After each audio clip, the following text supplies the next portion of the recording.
She has worked tirelessly here at GVSU, working with the Student Life Office, and she's worked on several committees. One of the most well-known is the Laker for a Lifetime initiative, which I'm sure many of you are familiar with. Prior to coming to GVSU, she did work for our rival, Ferris State University, in student life. And then prior to that, she actually worked as a public relations executive in Florida. I'm not sure why you came to Michigan and left the cold weather behind. In her spare time, she does enjoy dressing up like a fox and lip syncing to Norwegian musicians. But we're not here to know what the fox says today. We're here to hear what Michelle Burke has to say. So welcome, Michelle Burke, and thank you.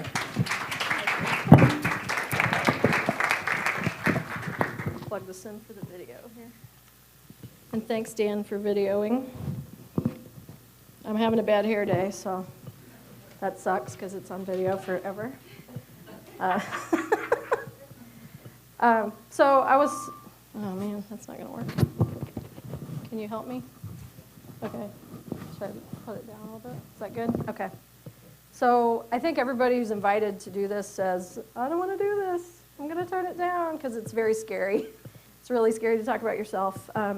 I don't think my life has really been all that interesting because I've been to some of her stories, and even people in this room, some of you have had richer, more meaningful lives than I've had. So I'm gratified to be asked, and I want to thank the Women's Commission for the opportunity to engage in this little self-indulgent exercise to try to think about yourself and what's happened during my 47 years of existence. So in thinking about and trying to come up with a theme for my talk, social media came to mind.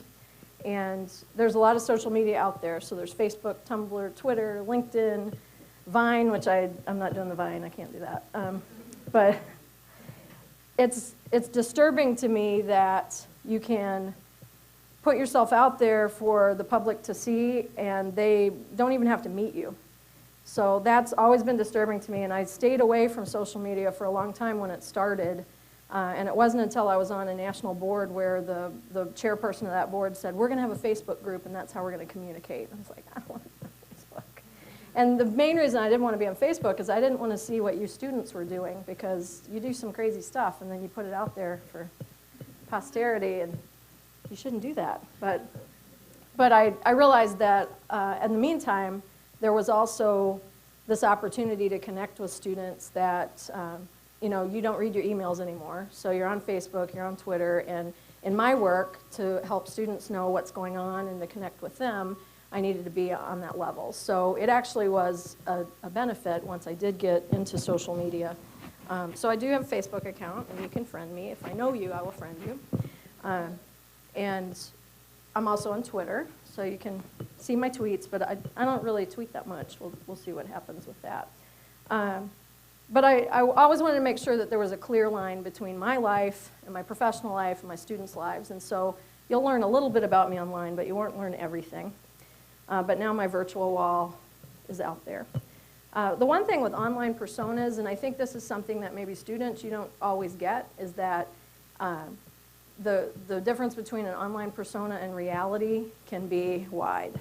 So I find that there's a spectrum, and the one end of the spectrum is what I call the negative Nellies. So every ache and pain, every personal injustice, every bad thing that happens to them, they're putting it out there and they're complaining every day.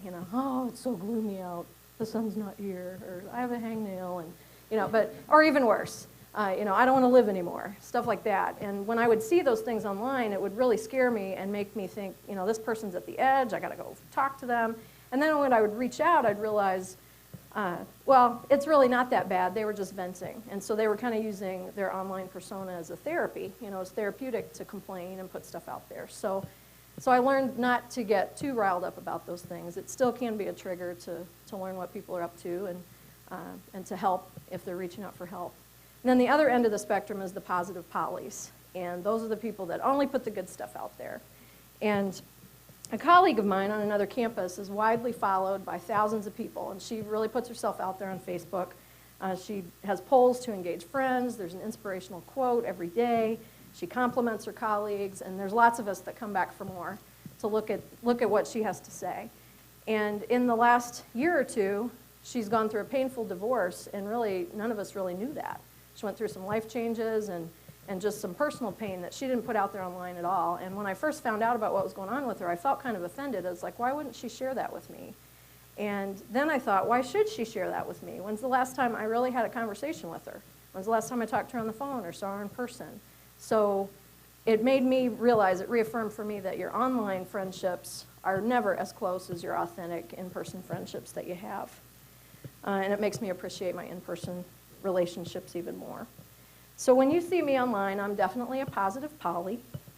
When negative things happen to me, I'm not going to put them out there. I'll discuss it with those close to me, but I'm not inclined to put things out. And so I'm happy to see people that I know in the room, because you know me, and you'll call me out if I'm BSing up here too. And then for those of you who don't know me, you'll get to know me a little bit better today, but just realize that what you see about me online is not everything. But if you do just meet me online, you're going to find out a few things. You'll find out where I've been educated, what kind of music I listen to, the causes that I support.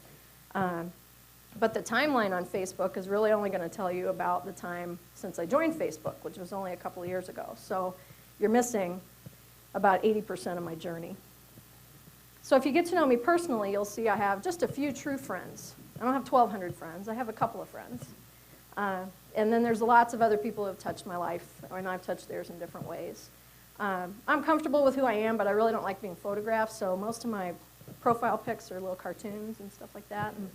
And then my husband hates social media as much as he hates having his picture taken and as much as he hates me talking about him in public. So he teaches here at Grand Valley, and this is payback, because his students tell me he talks about me in class, so I get to talk about him today. If you do get to know me, you'll know that I really love personality tests, and I'm a certified facilitator for a few of those. So this can let you know. I think that getting to know yourself is really important before you can even understand others and get to work with others effectively.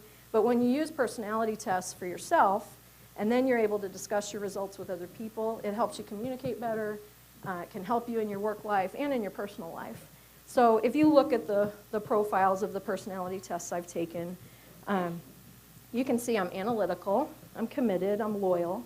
I'm not so big on the small talk, or other people's feelings, or taking risks. My relationships have to have a purpose. So the strength of relator isn't really about relating to people as much as it's seeing how things relate to each other. So that kind of throws people off because they don't understand that strength. And then significance means it's important for me to make a difference. And my career path has been based on that strength. If I don't think I can contribute to an organization in a significant way, I'm going to move on. And then the first one really throws people off. They're like, you're not an introvert. You can talk to people. You get up in front of big groups. But you can be an outgoing introvert. Introversion is about the energy it takes to deal with people. And my husband is an extrovert, and he thrives on being around people, and he'll talk your ear off, and he just gains energy from that.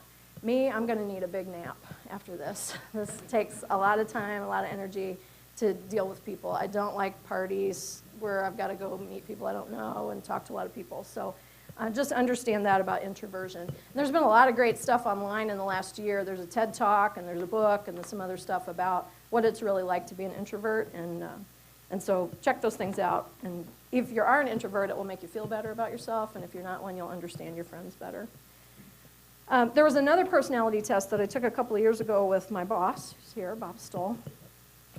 There's a consulting firm run by a Grand Valley alum, and they do personality profiles of work teams. And so they offered us a freebie and gave us this really extensive, it took a couple hours, didn't it, Bob? That we had to go through and answer a bunch of questions. And it was very extensive, and we got this report. And what Bob and I found is that we're on the complete opposite ends of the spectrum in a lot of areas, which makes us a good team because we can complement each other without clashing. And that's why he hired me, I think, so we can, get things done. But one aspect of that personality test really struck a chord with me, and it's made me want to understand more, and it's about the quality of resilience. How many of you heard that term, resilience? So this explains it a little bit, just definition-wise, but I've been told I have a really high level. In fact, I think on that test it was like 98 percentile. And this is an aspect that many researchers are looking at, particularly with college student success. So how, as a college student, if you get a bad grade on a test or you're having a fight with a friend, how do you recover from that? And some people do great, and other people curl up in a ball on the floor and think the world is over. So, how do you deal with adversity? I tend to think of my resilience a lot of the time as denial, because if you ignore a problem long enough, sometimes it goes away. and that's how I deal with a lot of things. It doesn't mean I don't worry about things. It doesn't mean I haven't had sleepless nights, because I have a couple a week probably. But I do tend to adapt as things happen, and even when bad things happen, I try to make the best of it and move on. So recent work on resilience says it isn't something that you're born with. You can actually build resilience. And being resilient involves tapping into the resources around you, and that can be your personal strengths, it can be your support group of family and friends. But PBS did a series called This Emotional Life, and so if you want to know more about that, you can check that out online. So as I was getting ready for this talk, and this really was tough, I've labored on this I've thought about it since I was asked. I was thought about it. I'm a procrastinator, so it's really been just the last couple of weeks that I've worried about getting it ready. But I've had to think a lot about my life, and part of my resiliency is just forgetting the bad stuff. So this was really tough for me to bring a lot of stuff back, kind of up into my brain. But my early life could have gone either way. I could have ended up in a ball on the floor, or I could have been who I am, and I'm glad resilience found me. So my early life was really about moving around, constantly adjusting to new places, people, expectations. And my mom and dad are both from Indiana. They're from Monroe City. It's a farm area in southern Indiana. And the Hancocks, my mom's side, and then the Burkes, my dad's side, are both farming families. The Hancocks continue to run a dairy farm in Monroe City. I was recently told that we're descended from John Hancock, the big signature on the Declaration of Independence, but I'll find out more about that. They just said it like at dinner or something. And sure we are, okay. Sounds good. My mom is 4 years older than my dad, so she went away to college. She went to Indiana State in Terre Haute, and then he followed her when he was done with high school. She went on for her master's degree while he worked on his bachelor's, and then she worked while he pursued his master's. They were both the first people in their family to get a college degree. And actually, my grandmother, my mom's mom, went back to school to get her bachelor's while my mom was getting hers too. And my grandmother ended up being a Latin teacher. There's a degree that'll take you places. But, she did well. She taught high school for a long time. But education has always been a priority. And so here's weird things about our names. My mom's name is Sherry, and my dad's name is Pierre. And my dad was named for a character in a book that my grandmother liked. I don't know where Sherry came from, but we don't have any French ancestry at all. We're Irish, English, Dutch, and I just found out a little bit Native American.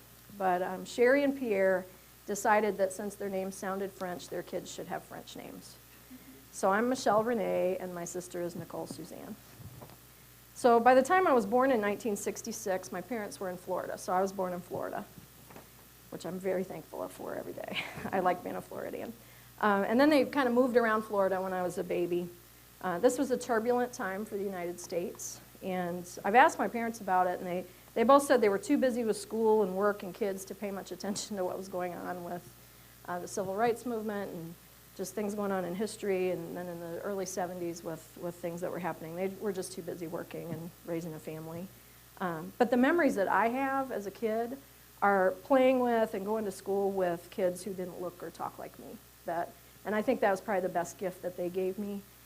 Their own family roots, being in rural Indiana, were full of bigotry and ignorance, and they were really intentional to make sure that they and their kids experienced a different kind of life, working and playing with people from all different backgrounds. And I didn't really appreciate that about what they did for me until much later. My sister was born in 1970, and then we were back in Indiana then. My mom was working full-time as a secretarial skills teacher. She was raising 2 kids, and then Dad was back in graduate school, and he worked for Indiana State Athletics. Once school was finished, then we really started moving around some more. And it seems the cost of a growing family meant my dad had to kind of get out of higher education and look for more lucrative work. But for our family, we might have had more money, but we didn't have a ton of happiness. I wouldn't characterize it like that. It was lots of moving here, live in a temporary house, then your house is ready, then, oh, Dad gets another job, so we're going to move to another part of the state, live in another temporary house. Okay, this house is ready. And I had like one good year when I was 10 and 11 where I was settled, doing really well in school, had friends. And then Dad says, we're moving to Pittsburgh, Pennsylvania. And I call that the worst year of my life. So there were no friends, there was an unfamiliar locale, and I hit puberty. So all this crap happened at once, and it was just, it was horrible. So while all our stuff, before we moved to Pennsylvania, while all our stuff was being moved, and Dad had a break in between jobs, he decided we should go on this month-long camping trip. We piled 4 people and a new puppy into a pickup truck with one of those campers on top, and we went all the way out to the Grand Canyon.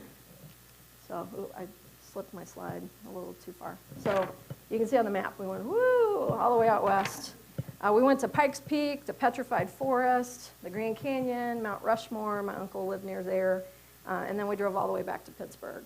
I don't have a lot of memories. I remember sitting at my uncle's house and Elvis had died, and that was like a big thing, that he died on the toilet, and I remember watching the news, and I was just a kid. I don't, you know. But that's like seeing the Grand Canyon, and then a lot of fighting. So that's the big thing I remembered, was just a lot of fighting among the family. I don't think you can put a dysfunctional family in a camper and expect good things to happen. But then we got to Pittsburgh. I'm going to talk a little bit about my dad. We share a lot of personality traits. My competitive drive and my biting sense of humor come from him. But then also my self-centeredness and my lack of empathy come from him too. He was abused emotionally and physically by his father, and his father was abused by his own father. And my dad thought he was doing right by his kids because he didn't beat us. However, he did drill a sense of worthlessness into me and my mom and my sister. He really did his best to provide financially for his family, but he'd always let us know we weren't worthy of it. And he had an expectation of perfection on all fronts, so there was a lot of fear in our house. But he would never let on that you were close to achieving the perfection that he wanted. His treatment of us made me decide early on that I wouldn't let that cycle continue. I didn't want to have kids of my own because I couldn't trust myself to treat my kids any better than my dad treated me. And you know, that personality stuff still comes out in me, and I have to fight it. For a long time, I even thought I wouldn't get married. My mom did what she thought was best, and even though she was a career woman herself, she sacrificed some of her own success and followed her husband on all his moves and kept her family together in spite of all the trouble. So then we get to move on to Tampa. So we'd lived about a dozen places in about as many years, and my mom told Dad she'd had enough and that the next move would be the last. He really needed to figure out a way to settle the family down. So in 1977, Dad changed his jobs, and we moved to Lutz, Florida, which is just outside of Tampa. And so I'm a native Floridian, but the first 12 years of my life were kind of all over the place. I will always be a Gulf Coast girl. It's where I feel most at home, and it's where my roots are. So Dad agreed with Mom, no more moving. This was it. He traveled a lot for work, so our routine was Monday through Thursday. It was the girls in the house, and we had the run of it, and it was actually kind of fun. We did well. But then Fridays is when Dad got home, and the weekends were about him, and then usually whatever he was mad at us about. So there was a lot of yelling and just not good feelings. But he had this routine where we were the family. So Friday night we'd go out for dinner, Saturday we did chores together, Sunday he made breakfast. So we were what I felt like we were pretending to be this happy family, but it wasn't really all that happy.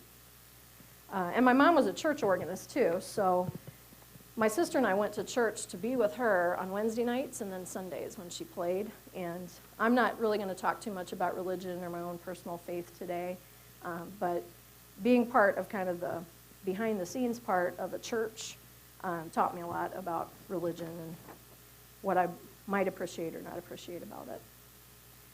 But once I was in Florida, I was able to find a niche. My dad wanted me to be an athlete, and I played tennis for a while, but I was really more into speech contests and theater. And I was always good in school, and I was a voracious reader, so I think reading took me out of my reality a lot. Other milestones about being settled and actually being somewhere where I could make friends and put down some roots helped me see that my friends' families were also in varying levels of dysfunction. I think that was one of the best things about going to college, too, is you realize, okay, my life isn't that crappy, because there are people that have it worse or, as bad as I have it. But I also saw families who were whole, and I realized that when you work at it and you care for each other, you can make it work and you can have a good family life. And around the same time when I was in high school, my mom got us into family counseling. And if anything helped me build resilience, I think it was that. So here was an authority figure that helped us see how our family dynamic operated and when it really wasn't working right. And the counselor also helped me personally realize that no one, not even my father, has the right to make me feel worthless, stupid, incompetent, ugly, you name it. That self-worth has to come from within. So my mom was starting to grasp this as well. So once I was able to drive myself around, I got a car, my first real job, and some different role models. I worked at Endless Summer Surf Shop. It was in a suburban strip mall nowhere near the beach, but it was a cool place for wannabe skate punks, and then it was the 80s, the Valley Girl craze was on, so yuppies would come in and buy the surfer clothes that they would never use. But it was a fun store. So my boss there, Murray, taught me a lot about entrepreneurship, integrity, humor, and he helped me build a lot of confidence that was starting to blossom. I also saw how he treated his own kids and his stepkids, and then me, with kindness and respect, and that just did a lot for me. In the meantime, I became old enough to see the pain my mom was in, and it went beyond the emotional abuse at home.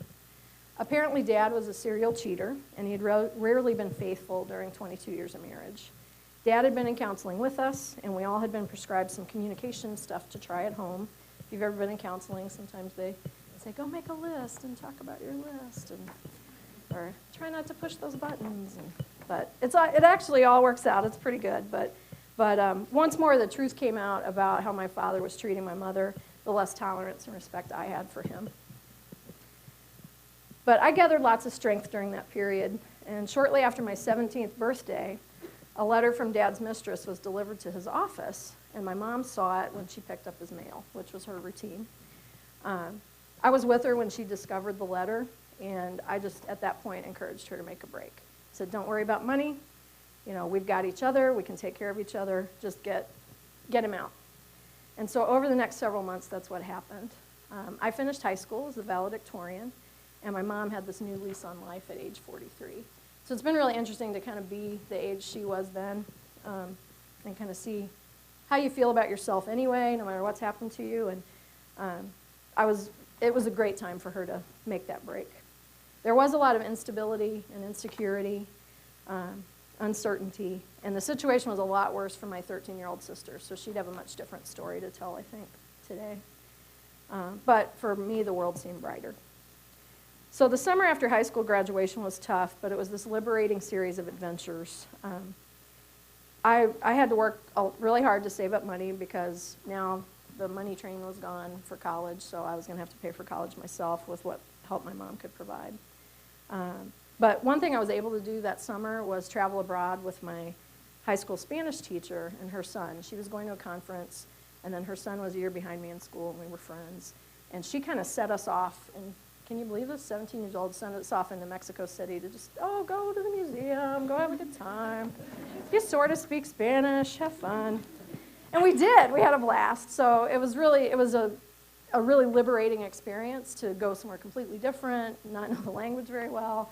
But that was a life-changing experience for me, and it helped build that confidence. And it gave me this taste for international travel that I haven't really been able to experience until recently. But back home, I saw my mother transform from a victim trying to protect her children to the vibrant, warm, talented person she had always been. And this continues to give me a lot of inspiration and strength. She was a college professor for 48 years, and she just retired 3 years ago. And she's still a live wire, and I love spending time with her. She drives me crazy, but I love spending time with her. At that point, so I'm 17, mom's divorced, she's 43. There were some real role reversals. She was getting home later than I was most nights because she sowed her oats. And we joked that I might need to give her a curfew because I'm like, I've worked all day, you didn't call and tell me where you were. But But it was a good time. And I know that she gained confidence seeing me and my sister thriving in spite of everything that was going on. And her backing of me during my college years made all the difference. I got out of my undergrad with no debt because I just worked my way through. There was never a question that college was in my future, and we found a way to make it work. So after a summer working at the surf shop and saving up money, I went to Florida State in Tallahassee, Florida.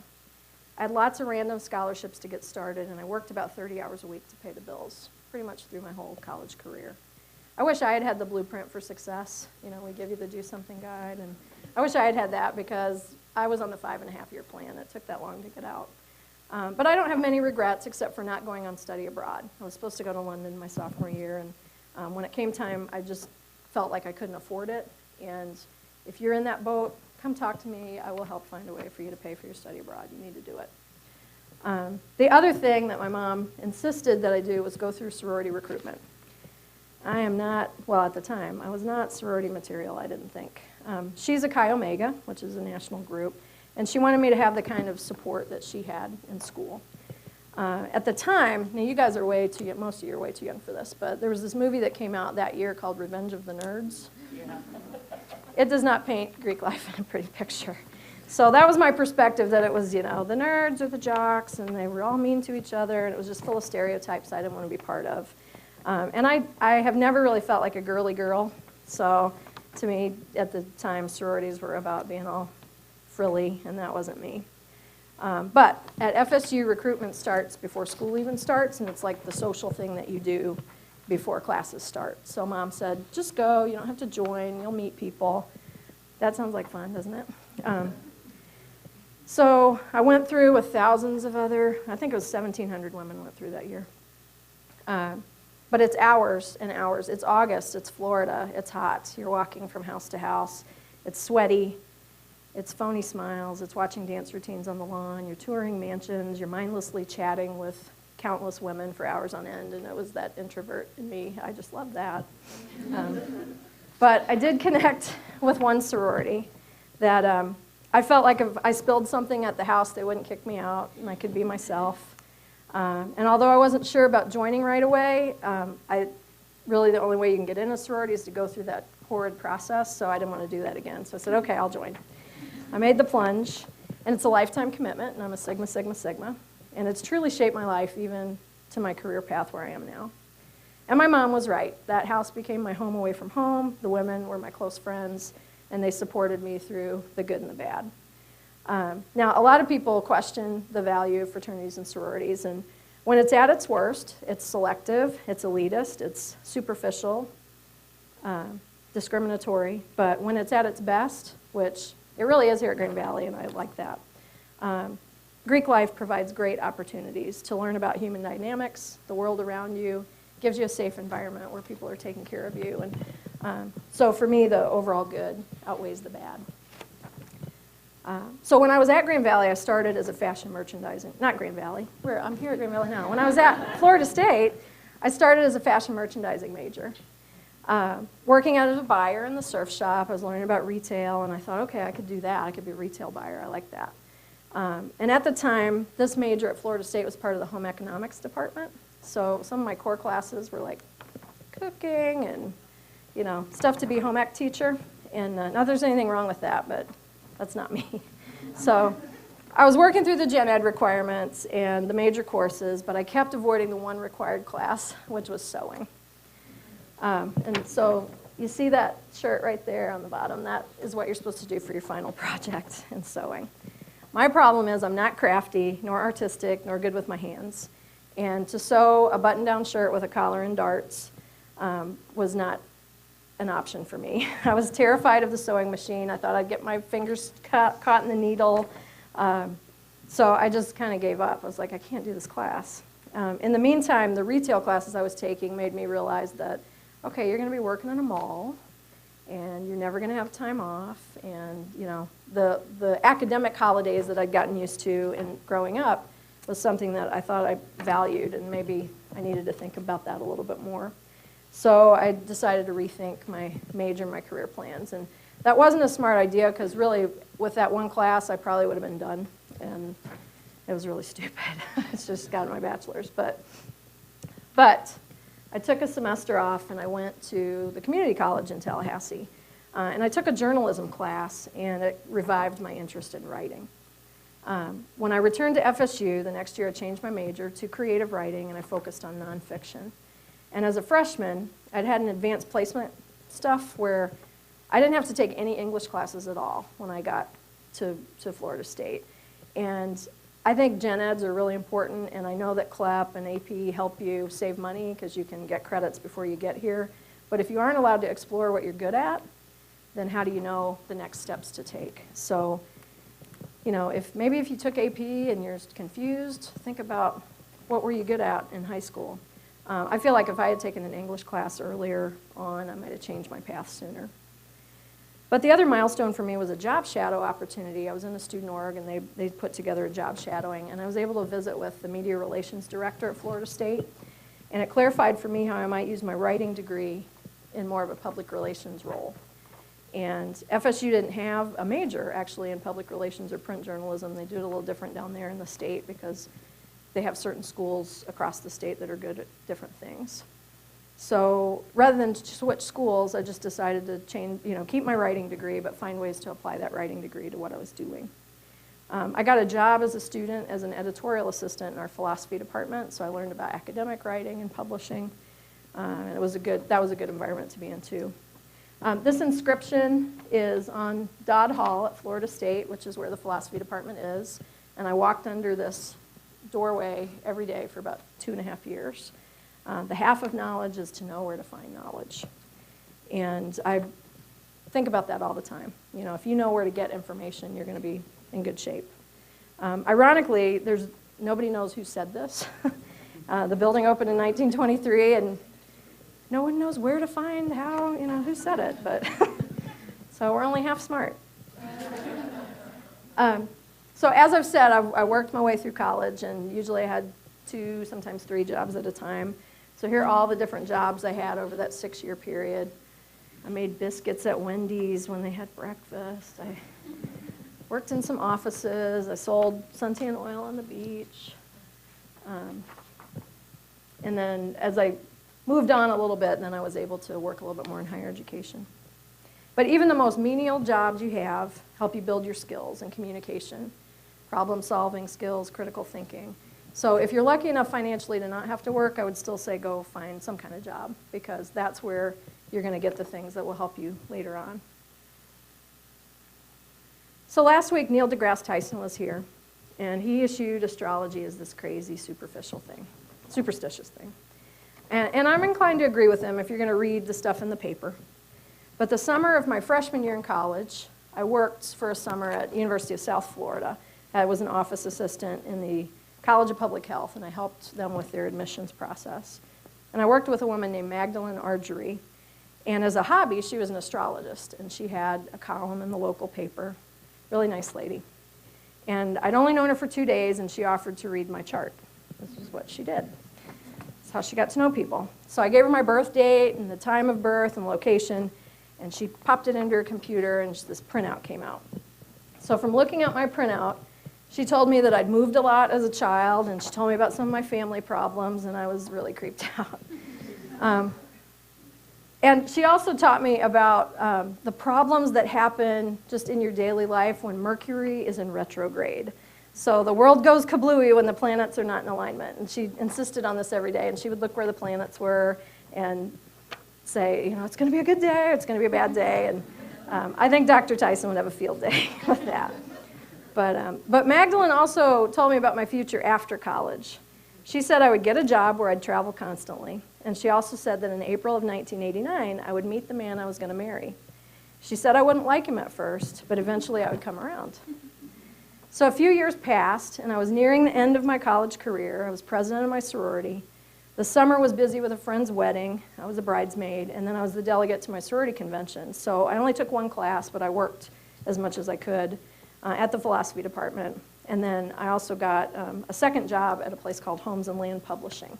So when you go to the grocery store, at the front of the store, there's those real estate magazines. They produce those in Tallahassee. And it's the sweatshop for graphic artists, typesetters, and proofreaders.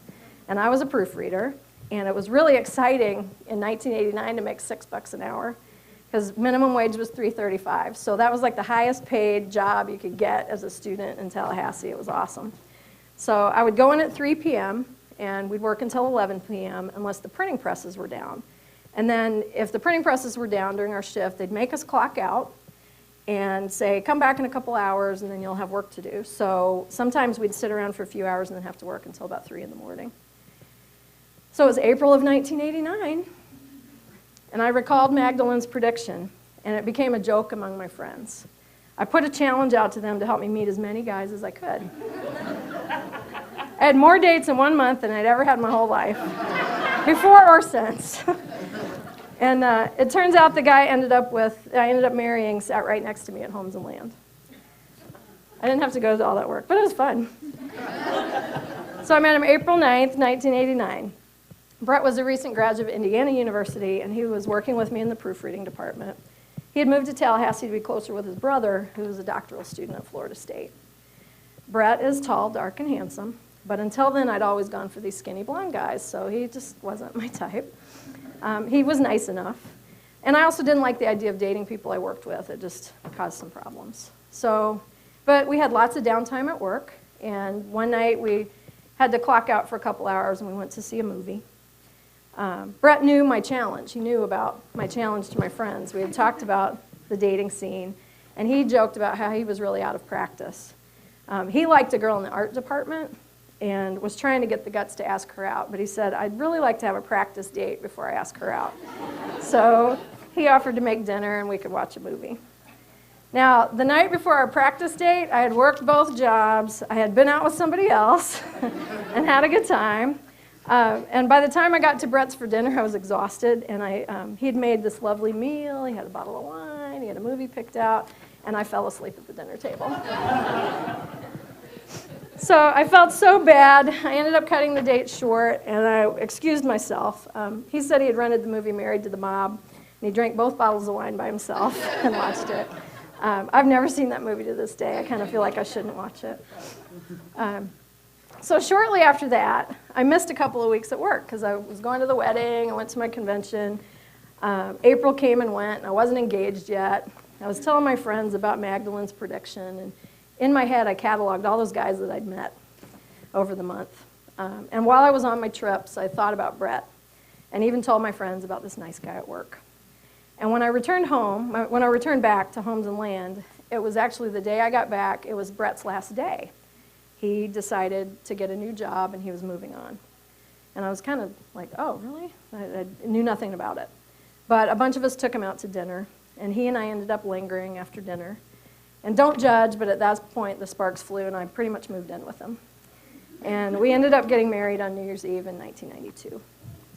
So Brett hates, like I said, to have his picture taken. These are 2 of 5 pictures I have of us together. This is, the first one's from 1990. We're in the sorority lobby of the house. And then the other one, thanks Forrest. My friend Forrest is here. He took that last Christmas with us. But he's a cutie patootie. So after all the problems my parents had had, I wasn't sure I was ever going to get married or have a partner or a best friend like I found in Brett. He's a great balance for me. He's also the smartest person I know. He hates personality tests, but I enticed him to take StrengthsFinder a couple of years ago. He was teaching the career class, and he had to give it to his students. So I was like, just take it. And we share a top theme, which is strategic. Now, his avenue to strategic and mine are really different because all of our other strengths are divergent. But I think we can appreciate the strategic mindset in each other. If you're a workaholic like me, I highly recommend finding a partner who will cook and clean and take care of you. Not only am I an incompetent seamstress, but I have no homemaking skills whatsoever. I don't cook. I'm not an easy person to live with. Brett is pretty amazing, and he has a great work ethic, but he works to live. He doesn't live to work. That's kind of the opposite of me. So during our 24 years together, he's been wonderful about either waiting for me or following me around. Just whatever career whim I had, he'd go with me. And I don't know too many people who have been that fortunate, and I credit much of my success to his support. But let me tell you about my whims.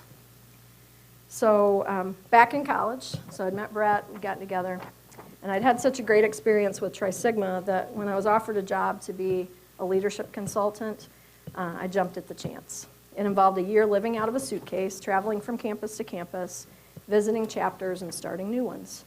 Now, you remember Magdalene? She said I was going to travel constantly. I'd get this job. It's crazy. I still don't know how all that happened.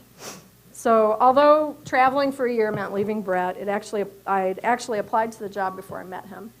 And it was difficult, but I said, I really want to do this. And so I think it made our relationship last. This was before cell phones. This was before email. How do you keep in touch with somebody when you're on the road all the time? We wrote letters, which is, nobody does that anymore. And I had to save up for long-distance phone cards. You had to have this little plastic card that had a code on it that was 42 digits long, and it was. But keeping in touch with each other was really tough, but we did it, and I think it made us so much stronger. Traveling around the country was a life-changing experience, and seriously, I did all that in a year. And you have to be self-sufficient, you have to solve problems on your own, you have to be an authority figure with strangers every day, even if you have no idea in your head what you're doing. My best experience on the road involved chartering a chapter at the Rochester Institute of Technology in New York. It's the home of the National Technical Institute of the Deaf, and a local sorority there consisting of all women who were hearing impaired petitioned Tri Sigma to start a chapter. And I didn't know sign language, but I learned how to communicate. Most of the women there lip read. And I got to live for a few months with the women in the residence hall. And I also worked with one of the best ASL interpreters in the country, and he translated Tri Sigma's century-old ritual into sign language. So within a year, I visited nearly 40 campuses from coast to coast. I even got to live in Colorado for a while, in Crested Butte. It took me about 5 years after I had that job to use up all my frequent flyer miles, so it's pretty cool. But then, that year was up, and I had to decide what to do with the rest of my life. I ended up back in Tampa. That's where I wanted to be, and I also wanted to work in public relations. But I didn't have a degree in PR. I had this, some experiences, different things. So I signed on with a bunch of temporary agencies for office jobs, and I said, get me in the door at these places. And it was actually a lead from my best friend's mom who said, there's an ad agency in Tampa that needs a receptionist. In the meantime, I also told Brett, come to Tampa, and he did. So that was good. I was lucky. But when I went in to interview with this ad agency, my first clue about the work expectations should have been when they invited me to interview. It was July 4th, and the agency was closed for the day, but the president and several of the people in the agency were there working, and they wanted to interview me. So if you value work-life balance, run the other way if someone wants to interview you on a holiday. Because that's pretty much, what happened working all the time. But I was excited. I was young and stupid, and it's like, I get to be a receptionist at an ad agency. And Earl Palmer Brown, or EPB, was a national firm based in Maryland. They'd opened in Tampa to service some big accounts in Florida. The creative director there created the Absolute vodka ads. So the ones with the bottle, those started in the 80s. And so Pat Hamlin created those, and they're still iconic to this day. The agency was full of people of all ages and backgrounds. Everyone was really creative and driven, and I was thriving on that. But here's some advice for those of you that get internships or you get one of those foot-in-the-door kind of jobs. Be nosy. Pay attention. As the receptionist, I was able to learn everything about everyone in about a month. I knew everyone's work habits, who they met with, how they communicated. I would type their correspondence. I'd read the faxes I was sending. I knew about every agency pitch and client project because it all came across my desk. I paid attention, and I made sure to let the right people know if I thought I could contribute my talents to the work getting done. So my break came with a big pitch the agency was doing to win the Florida Lottery advertising account. The whole agency was working frantically to put together the proposal for creative strategies, media buying, and selling the qualifications of the team. I reminded the agency president that I had editing and publishing experience, and I offered to put together all the pitch documents. And I'd do a final proofreading before we put it all out. And so he put me to work over a hectic weekend, and we won the pitch. So I went from receptionist to account assistant. Basically, I was the secretary for the media buyers and the account executive that led the Florida Lottery account. I learned a lot, but I really wanted to work in the public relations end of things. So the head of that department was Jeff Tucker, and he'd been a respected business journalist and a magazine editor, and he was just relaunching his career in PR. He was somebody, again, with no PR degree or background, but had some transferable skills. I met with him, and I explained to him how I was interested in PR because of where I went to school. I didn't have the degree and not a journalism background, but he told me, if you can write well, you can do anything. And I believe that's true. So whatever you can do now to build your writing skills, and a lot of that comes from reading a lot. If you read a lot, you're going to start mimicking what you're reading. But if you can write well, you can do anything. So when Jeff had the opportunity, he hired me as his executive assistant. The PR department was small, and I got to help him with all aspects of his work. He taught me how to write a solid press release, prepare a media packet, how to work with different kinds of journalists. We worked together on crisis management tactics with some clients when projects arose. And again, paying attention was the key to my success. Jeff had a large office that was cordoned off with glass walls. It was a glass cubicle. So my desk was just outside the walls. I could still hear and see everything that was going on. Do you ever watch MASH? It's an old 70s TV show, and there's this character, Radar O'Reilly, and he knew everything that was going on, and he could read Colonel Potter's mind, and that was me. I was Radar to Jeff's Colonel Potter. I was able to anticipate his every move and get information before he knew he needed it. And although I was good at that, I wasn't crazy about being in a clerical role. I wanted to manage my own accounts, and I wanted to apply my own creativity to solving problems for clients. So in 1992, this TV show called Melrose Place came out. And one of the storylines was about this young woman who was in Los Angeles, and she started at an ad agency as a receptionist. And within a few weeks, she was promoted to an account assistant, or account executive. So I had to laugh, because although it had taken me just over a year to get where I was, I felt like it was taking forever, and I was really getting restless. But in 1993, Jeff and another partner at the agency decided to branch off from EPB. Tom Hall was a well-known pioneer in advertising circles. And just as a pro bono project, he created the Partnership for Drug-Free America, which still exists, and it's a pretty big deal. So he launched advertising for lots of different things that we know of today. So they were starting an agency called Tucker Hall, and it was going to focus on strategic marketing, government relations, crisis, and they would still partner with EPB for advertising, but they invited me to join them as their executive assistant. And I said, all right, but this needs to be progressing. I need to be able to work on accounts eventually.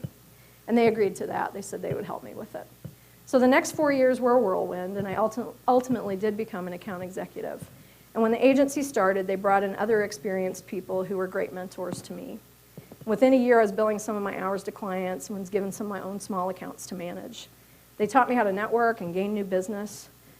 During that time, I worked with the Tampa Bay Lightning when it was starting as an NHL team.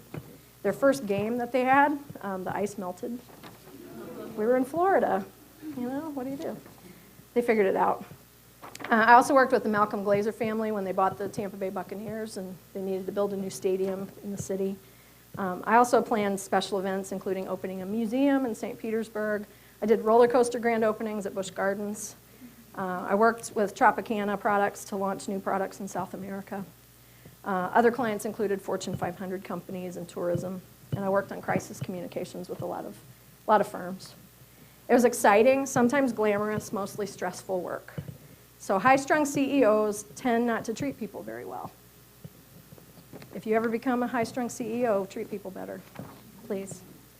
I felt like I was helping bad people look good a lot of the time, and I had a lot of ethical dilemmas with government relations and crisis work that I was doing. And in the meantime, I was volunteering for Tri Sigma, so I got to visit college campuses on the weekends and work with students and providing support by phone and working with people on the mail and that kind of stuff. So another national officer who works in higher education told me I could and should be in student affairs for a living. She told me how to start looking for different opportunities and what kind of graduate degree I would need. So Brett was at University of South Florida, and he was finishing up his master's in English literature. And we looked around at different possibilities and settled on at the University of South Carolina. So I was able to get a graduate assistantship to fund my tuition, and there were opportunities for Brett to work in their athletics department with academic advising. I thought I was going to go be a Greek advisor. That was the field, that's what I knew. But the Greek assistantship involved living in a 500-woman and I'll call it a dorm because it was, 10 stories, and the hall director would live in the basement. And I was 28 years old and married, and I didn't think that was going to be the kind of lifestyle that we wanted. So I took a different assistantship and leadership programs. My first week, I wondered what I'd done. I went from a gorgeous high-rise office that overlooked Tampa Bay to an asbestos-filled basement I shared with another GA. Once I started working with students, though, I knew I'd made the right move. Columbia was a great place to live, and my assistantship was a terrific experience. These are pictures from the campus. It's gorgeous. Carolina is steeped in tradition and Southern charm.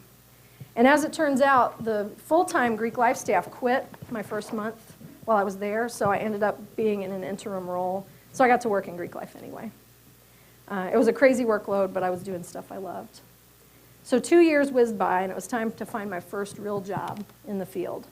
And at this time, titles were very important to me. So you saw my assistant this, that. I didn't want assistant associated with my title in any way. I didn't care what the job was. It was just, I didn't want to be an assistant. I wanted to be a director. It was tough for me to convince employers that my years of PR experience were transferable to student affairs, although I use it every day. I needed to be somewhere that had opportunities for Brett and that would pay enough to help match what I was making when I left my corporate job.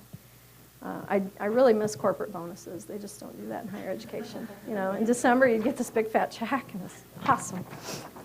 But it doesn't happen in higher ed. So I was invited to interview at Ferris State, or as I call it, Bizarro FSU. So the colors and the symbols are the same as Florida State, the letters, and you know, so when I got there and I see crimson and gold and flags and all this stuff, it was like I strangely felt at home. So, and it was a director position with the right kind of pay, and they would hire Brett, and so you make decisions. It wasn't in Florida, but it was a good place to be.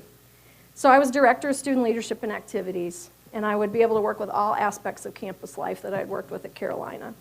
And they were also willing to wait for me. They hired me in February, but they were willing to wait until May when I was done with grad school. So at Ferris, I learned how to do some things, and I learned how to not do other things. I learned how to be resourceful and reach out to the campus and community to get my job done. My title was director, but I didn't have too many people to direct. I had a secretary and 3 student assistants. I advised student government and the campus program board and fraternities and sororities. Thank you for coming. Sorry I'm going long. I'll be a few more minutes. My first week on the job, I also learned the volunteer center that was in my area was being slashed, that they weren't going to fund it anymore, and that if I wanted to keep it open, I had to find outside funding to salvage it, which I did. I learned how to write grant proposals. I created a leadership awards program that's in place 14 years later. I worked with housing to bring more staff into the student activities area. I worked with faculty to enhance orientation programs, and I was able to justify bringing more student workers into my area to encourage student involvement on campus. I learned how to be less rigid and more understanding when student orgs or student leaders break the rules or don't follow policy. And I learned how important it is to have clear policies and procedures in place if you expect to hold people accountable for their actions. I also put my crisis communications hat on few too many times when students died from hazing incidents and alcohol poisoning. These situations were extremely draining and heartbreaking, and my resilience was put to the test. I also didn't really have any mentors there, which I've just come to realize in preparing this talk. Having a trusted mentor would have really helped. Clicking with the right people who have the time and the expertise to share with you isn't always easy. I reported to the VP of Student Affairs, but he really didn't have much of a student affairs background. And while I had the autonomy to do my work, I was also left to my own devices with little guidance. I did have several colleagues, and this is a phrase I have termed, so I need to copyright it. But I have several colleagues who I call ventors. Not mentors, ventors. These are people who are similar in rank to you, or they're in a completely different field. And you can vent your troubles and talk through problems in a safe space. And that kind of sounding board is crucial, and I've continued to find great ventors who also become really good friends. After 4 years at Ferris, I was tired. I knew I had accomplished about all the change that the campus could bear, and budgets were being tightened, and I saw other colleagues get downsized out, and I didn't think my own job was in jeopardy, but I could see some of my programs might get cut. So I started to apply for other jobs, mostly back in the South. I ended up as the #2 choice for 3 different jobs, And that is not something I was used to. I hadn't experienced rejection like that. I was accustomed to getting what I wanted. So at the same time, not done yet. At the same time, Western Michigan started a PhD program for people who worked at Ferris. And the classes were right there, and the cohort was people I worked with. So when I was accepted to that program, I resolved, okay, I'll stay at Ferris, I'll suck it up, and I'll get my degree. And then, once I have that degree, I can move on. But in November of 2002, I got a call from Bob Stoll. Was I still interested in that job I had applied for in June? I'd forgotten about it, and since I hadn't heard anything, I assumed I didn't have a shot. It was to be Associate Director of Student Life, and I knew and liked the people who would report to me. In fact, they had alerted me months before about the job opening. And here's a lesson about networking. I knew people at GV because of the things I had done through professional associations. So wherever you are, don't get siloed in your own work environment. Find ways to be involved professionally and put yourself out there. Things happened very quickly once I got the call. Within a week, I was on campus for an interview, and right after Thanksgiving, I had a job offer. And after a bittersweet farewell to Ferris, I was able to start my new adventure in February of 2003. So I can't believe I've been here 10 years. This is officially the longest I've ever lived in one spot. It's nice to be settled. I bought a house about 7 years ago, and to live somewhere with different experiences in every direction. Because, I live in Allendale, but I can go one way and hit the beach, and one way and hit downtown, and go different places, so it's a terrific place to live. When the frigid temperatures hit, I still long for the Gulf Coast, but after 16 years as a Michigander, I think I've adjusted. When I first took the job, people asked, why would you take a demotion to go from a director to an associate director? And my answer was, more money, more and better, sorry for Ferris folks, better students. A hierarchical model that couples academic with student affairs, because that doesn't happen everywhere. And then a vibrant staff and solid resources to carry out my work. 2 years ago, several of us in the division had title changes to reflect our years of service and how our responsibilities had increased over time. And I was named director, and Bob was named associate dean for student life. So Grand Valley has allowed me to take my work well beyond the requirements of my job, and I've been able to make a significant difference, and that's important to me. So Grand Valley isn't perfect, no place is. I appreciate how we try to address problems and make change for the better.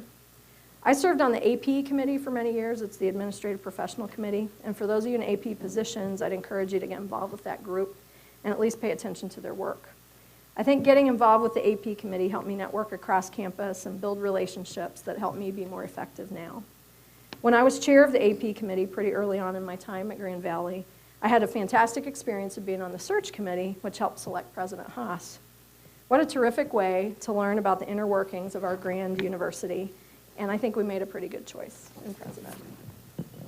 So since it's close to Thanksgiving, I want to close with a few other things I'm thankful for working at Grand Valley. I work with a great team of people who are like-minded in their commitment to students. I work for an institution that encourages professional development and growth, and the leaders are willing to mentor new colleagues.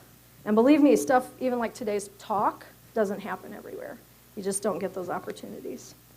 I've even had the chance to travel and lead a study abroad group to the University of West Indies in Jamaica. I've hosted visitors from other countries, and I don't know of any other university that encourages staff involvement with study abroad the way Grand Valley does. And our students, undergraduate and graduate, really are the best. Now that I've been here long enough to see several classes from start to finish, I now maintain relationships with successful alumni, and my job has the best rewards. I want to leave you with this thought.